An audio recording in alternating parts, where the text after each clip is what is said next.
Well, Dr. McCoy here has finally finished filing my taxes for me, so now it's time to get back to things that actually matter.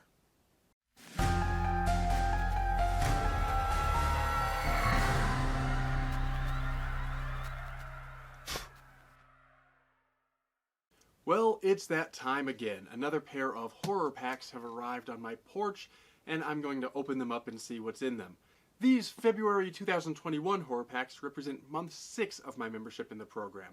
Some people have requested that I should review the films that I've been receiving, and I'm going to do so. After I've had a chance to watch these, I'm going to make another video sort of checking in on how the program has fared over the last 6 months, sorting the movies that I've liked and disliked, and sort of re-reviewing the entire service from my new perspective now, 6 months in. It's hard to believe that 6 months have actually gone by. It sort of simultaneously feels like the last year has lasted an eternity and that it's gone by in the blink of an eye. I don't really know what's going on anymore. I have no sense of time. But that's okay because I've got horror movies. So let's open these up and we'll see what's inside. Open up the first one.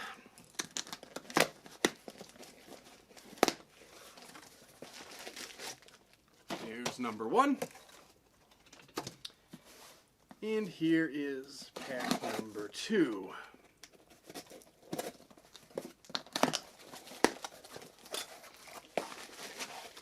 Always nice to see these little white packs.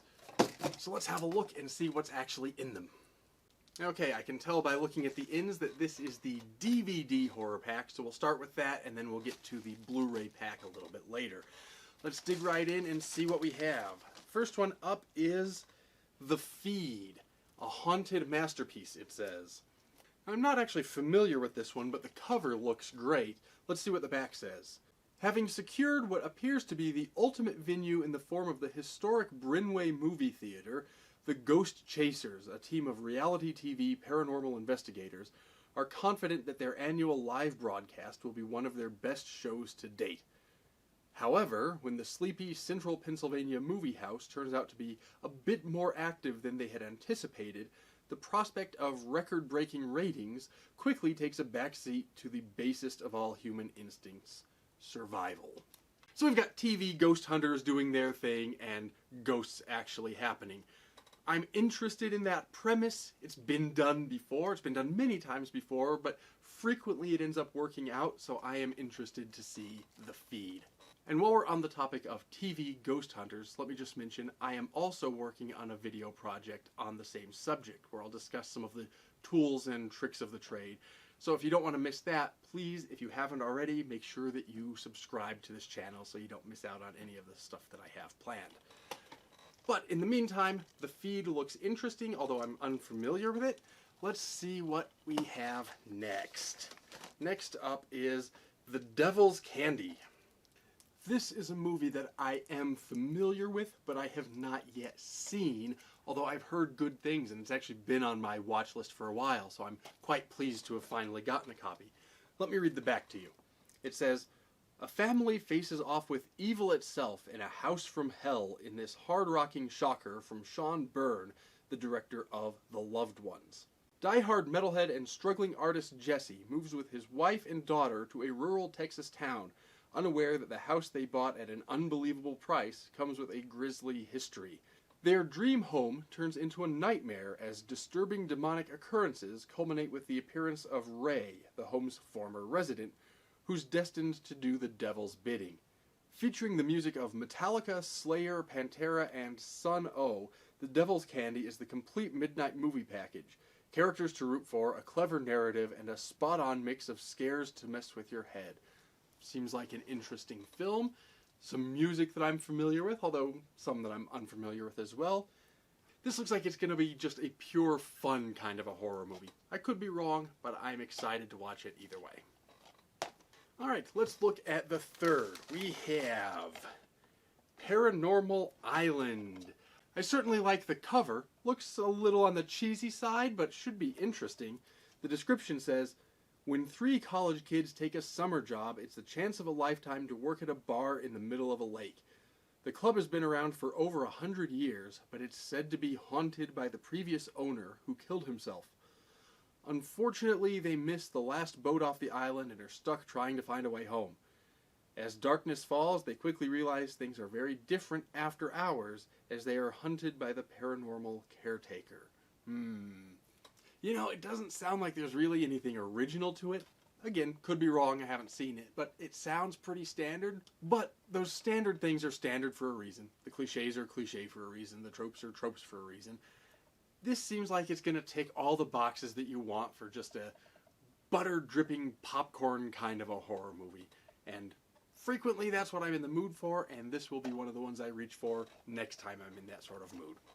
And lastly, in the DVD pack, we have Truth or Dare. Now, this is not the Blumhouse Truth or Dare, this is the Nick Simon Truth or Dare. And I have actually seen this, although I did not own a copy until now. I just saw it on Netflix or Shudder or Amazon or one of the many streaming services out there. And I'm going to say right now, this is far from the best film out there, but it's decent, it's definitely worth a watch, and I'm glad to have a copy in my collection. Alright, let's move on to the Blu-ray pack for February of 2021. And first up we have Yummy. The tagline on the front says, "Facelifts, boob jobs, and zombies." Sounds right up my alley, does it not? The description on the back says, "A young couple travels to a shady Eastern European hospital for plastic surgery. Nothing good can come of this, people." Anyway, the young woman wants a breast reduction. Her mother comes along for yet another facelift. Wandering through an abandoned ward, the boyfriend stumbles upon a young woman gagged and strapped to an operating table. She's the result of experimental rejuvenation treatment. He frees her but doesn't realize she's patient zero and he just caused the outbreak of a virus that will change the doctor's patients and his mother-in-law into bloodthirsty zombies. Isn't that what mothers-in-law already are? Anyway, kinda sounds fun. It actually sounds kinda bad, but maybe bad in that so bad it's good way. Certainly sounds over the top. Sounds like it's gonna be a riot to watch, and I'm looking forward to giving it a try. And next up we have Panic. Now, I recognize this. I thought it had been marketed as Satanic Panic, so I'm a little bit confused. I haven't seen it, although I do recognize the cover. Let me read the description for you. Sam's first day as a pizza delivery driver is not going according to plan. At the end of a long day and not enough tips, her last delivery turns out to be for a group of Satanists looking for someone to sacrifice. Now, in a fight for her life, Sam must fend off witches, evil spells, and demonic creatures, all while trying to keep her body and soul intact. Satanic Panic will satisfy any viewer's need for monsters, mayhem, and jokes. Okay, so it is called Satanic Panic. I'm guessing that they took the word satanic off of the cover on this release because some distributor objected to the word. I've heard of these things happening before, and it always irks me when they do happen. Once again, I haven't seen this film, although I am aware of it. I believe the screenplay was written by Grady Hendrix, author of My Best Friend's Exorcism and the Southern Book Club's Guide to Slaying Vampires, among some other books.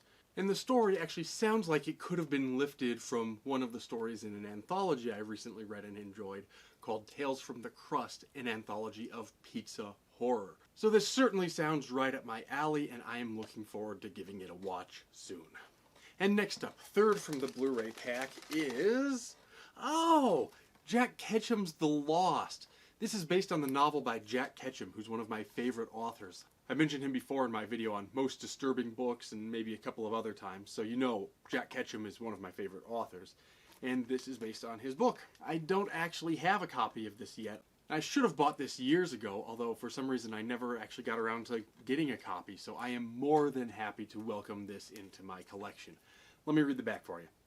Once upon a time, a boy named Ray Pye put crushed beer cans in his boots to make himself taller. But this is no fairy tale. For suburban sociopath Ray and his friends, small-town life is a dead-end road of sex, drugs, liars, and losers. And what begins with a sudden act of senseless violence will climax in a mind-blowing frenzy of depravity, with the worst still yet to come. So far, this is the prize out of the packs. These other movies look great, but this one is the one that I'm most excited about so far. I might actually have to watch this one tonight. And last up we have, should be the exclusive, yes, HorrorPack exclusive number 56. It's called Werewolf Survive the Dogs of War. The description on the back says, Summer 1945. A temporary orphanage is established in an abandoned palace surrounded by forests for the 8 children liberated from the Gross Rosen camp. Hanka, also a former inmate, becomes their guardian. After the atrocities of the camp, the protagonists slowly begin to regain what is left of their childhood, but the horror returns quickly. Camp Alsatians roam the forests around. Released by the SS earlier on, they have gone feral and are starving. Looking for food, they besiege the palace. The children are terrified, and their camp survival instinct is triggered. This is another one that I haven't seen. I'm not even sure if I've heard of it, although something about the pictures on the front and back looks familiar for some reason. I know I haven't seen the movie, though. But a war story is perhaps the perfect setting for a horror story, so I'm interested to give it a try. Well, that does it. We have 4 Blu-rays and 4 DVDs. Some real treasures in this month's horror packs. Some that I was unfamiliar with, some that I'm looking forward to trying, and some that were already on my list. So I am very much looking forward to watching all of these. Well, it looks like I've got some popcorn to make and some movies to watch. If you haven't done so already, make sure that you subscribe to my channel so you don't miss any of my wonderful horror-related content, if I do say so myself. And as always, until next time, take care and stay scared. So while you choose one of my other wonderful videos to watch, let me make a slight correction. Only here on the slipcase has the title been changed to Panic. Here on the Blu-ray itself, it says Satanic Panic as the filmmakers originally intended. Clearly some censorship is going on, which I don't approve of, but at least on the Blu-ray itself, things are as they're supposed to be.